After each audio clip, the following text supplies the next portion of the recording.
تربیت کا مہینہ ہے، یہ یاد رکھنا ہمیشہ۔ نماز روزے تک ہی معاملہ محدود نہیں ہے، اصل مہینہ ہماری تربیت کے لیے ہے، سمجھ گئے؟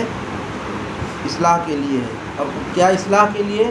اپنی باطنی اصلاح کے لیے۔ اللہ ہمارے باطن کی اصلاح فرما دے گا، اصل یہی ہے۔ حضرت علی رضی اللہ عنہ فرماتے ہیں کل قیامت کے دن جس کا ظاہر اس کے باطن سے اچھا ہوگا، فرمایا اس کا وزن ہلکا ہوگا۔ جس کا ظاہر اس کے باطن سے اچھا ہوگا اس کا وزن ہلکا ہوگا، اور فرمایا جس کا باطن اس کے ظاہر سے اچھا ہوگا اس کا وزن بھاری ہوگا۔ اس سے پتہ چلا کیا ہے اصل چیز؟ اندر کا باطن، باطن اللہ تعالیٰ ہمارے دلوں میں سے دنیا کی محبت نکال دے ہوئے، ہے نا، اور برائیاں نکال دے ہوئے، حسد نکال دے ہوئے، کینہ نکال دے ہوئے، بغض نکال دے ہوئے، مال کی محبت نکال دے ہوئے، خواہشات کی محبت جو بھری وہ نکال دے ہوئے۔ یہ ہے اصل باطن کی اصلاح۔ اللہ اپنی محبت عطا فرما دے، اپنی معرفت عطا فرما دے، ہے نا، اپنا تعلق نصیب فرما دے، تقوی نصیب فرما دے، اپنا ڈر، اپنا خوف نصیب فرما دے۔ یہ اصل ہے، سمجھے نا یار؟ آج یہ چیز ہم لوگوں میں نہیں ہے، یہ چیز نہیں۔ اور رمضان کی برکت سے اللہ تعالیٰ یہی چیز ہمارے اندر پیدا کرنا چاہ رہا ہے۔ چلیے بسم اللہ الرحمن الرحیم، اللہ کرے یہ چیزیں رمضان کی برکت سے ہمارے اندر پیدا ہو جائے، ہے نا؟ ہاں، ہمیشہ اللہ سے مانگو کہ اللہ ہماری اصلاح فرما دیجیے۔ ہمارے بس میں نہیں ہے کہ ہم اپنی اصلاح کر لیں گے، آپ کریں گے تو ہوئے گی۔ ہاں، ولولا فضل اللہ ورحمتہ، ولولا اللہ کرے فضل اللہ ورحمتہ ما زکا منکم من عدل ابدا، کہ اللہ کا اگر فضل نہیں ہوگا، اس کی رحمت نہیں ہوگی تو کبھی بھی کوئی تم میں کا اپنے کو پاک صاف نہیں بنا سکتا ہے، یہ پاک صاف اپنے آپ کو نہیں کر سکتا ہے اگر اللہ کا فضل اس کی رحمت نہیں ہوگی تو۔ اللہ ہی سے مانگے کہ اللہ تو اپنے فضل سے، رحم سے ہماری تو کیا کر دے، ہمارا تزکیہ فرما دے، ہماری اصلاح فرما دے۔ چلیے بسم اللہ الرحمن الرحیم، کہہ رہے ہیں کہ کھانا کھانے کے کا سنت طریقہ، دسترخوان بچھانا۔ بھائی دسترخوان بچھاتے ہیں ہم لوگ، یہ سنت یاد رکھنا ہمیشہ، جب بھی کھاؤ دسترخوان بچھا کے ہی کھاؤ، ادھر ٹیبل کرسی میز وغیرہ ایسا ہمارا اسلامی طریقہ نہیں ہے۔ کہہ رہے ہیں کہ دسترخوان بچھانا، دونوں ہاتھ گٹوں تک دھونا۔ دیکھو لوگ دھوتے ہیں نا، گٹو یہاں تک ہے، گٹا یہاں تک ہے، لوگ چٹکی مارتے ہیں، چٹکی مارنا سنت نہیں ادا ہوگا، یہاں تک دھونا پڑے گا آپ کو، یہ پورا یاد رکھنا، یہاں تک دھونا پڑے، یہ گٹا ہے۔ اور اس کو پھر نہ پوچھنا، دھونے کے بعد میں بولو نہیں پوچھنا۔ نمبر 3، کھانے سے پہلے کی دعا پڑھنا۔ کیا ہے بھائی؟ بولو، ارے جو بھی ہو بسم اللہ پڑھ لو، بس بسم اللہ الرحمن الرحیم، بس یہی پڑھ لو، یہ بھی دعا ہے، بسم اللہ الرحمن الرحیم، ورنہ تو ہے بسم اللہ وعلی برکت اللہ، یہ نہ یاد ہو تو بسم اللہ الرحمن الرحیم۔ سنت طریقے پر نمبر 4، سنت طریقے کے مطابق بیٹھنا، یعنی 4 جانو بیٹھ کے کھانا سنت کے خلاف ہے۔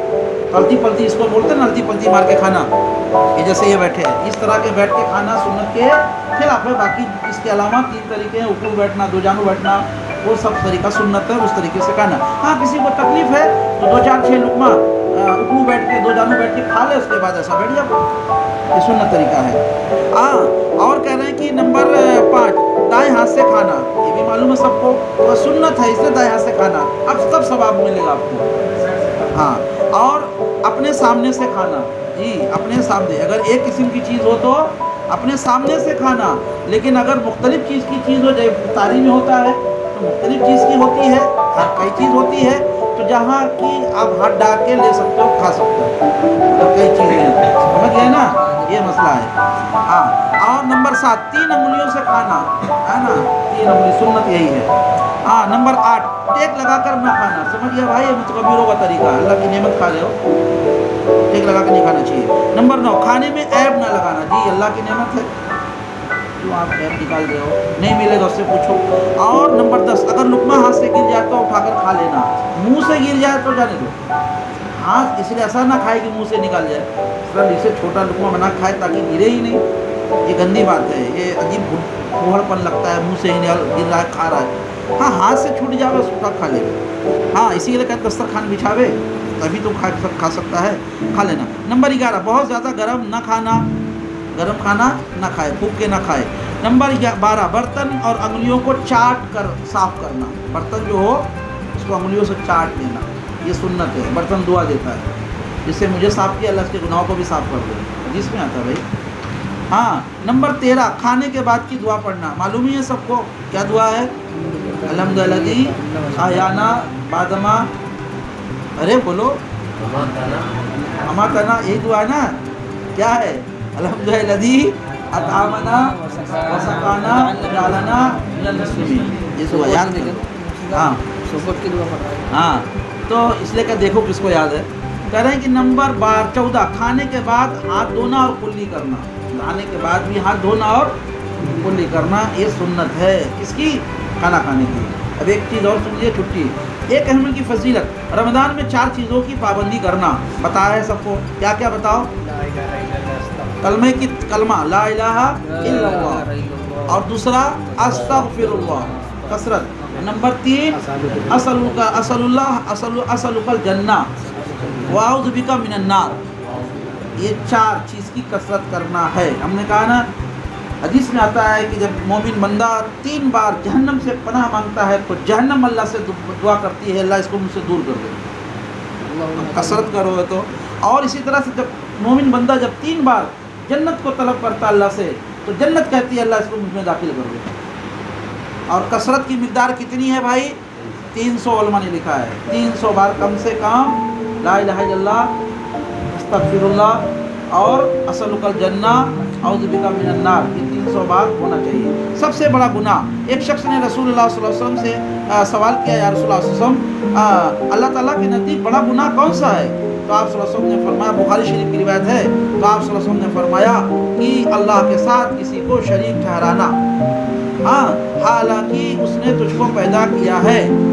ایسی بات ہے اللہ تعالیٰ شرک کے گناہ کو معاف نہیں کریں گے، کوئی تمہارے ٹکڑے کر دے، تم کو جلا دے، تب بھی اپنے ایمان سے نہیں پھرنا ہے، نہیں پھرنا ہے۔